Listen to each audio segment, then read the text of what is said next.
There are amazing books out there on computers, and even with some of my students, we took some old computers that we had from the 90s and we took them apart piece by piece so we could take out the memory. This is a motherboard, and we looked into hard drives, and then we would even go to the store together with the parents and look at the different computers and talk about how the computers have evolved.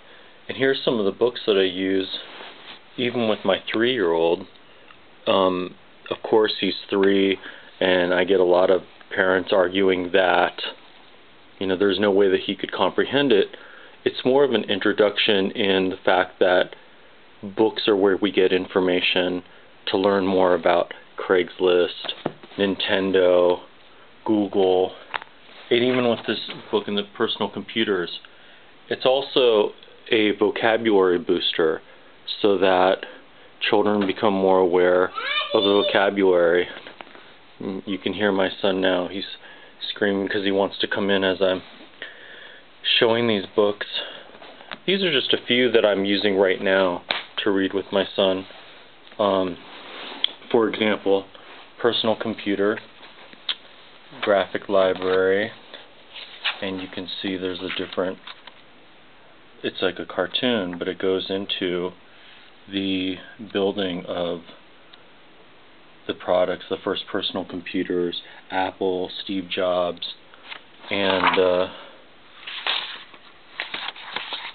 so my son really enjoys it, and a lot of the children are learning about the computers, and especially now tablets.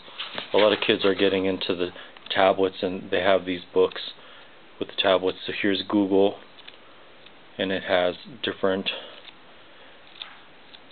stories about Google.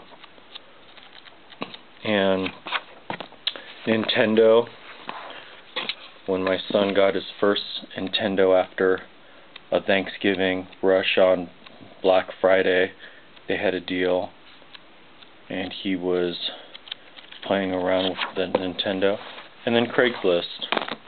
It's about the company and the founder of the company. And so there are these great books that you can show to your kids and just talk to them and go into the computers. And if you have an old computer sitting around, now be careful because the edges can be dangerous and sharp. As you see, the memory is gone, and it's because we took the memory out while we were teaching class.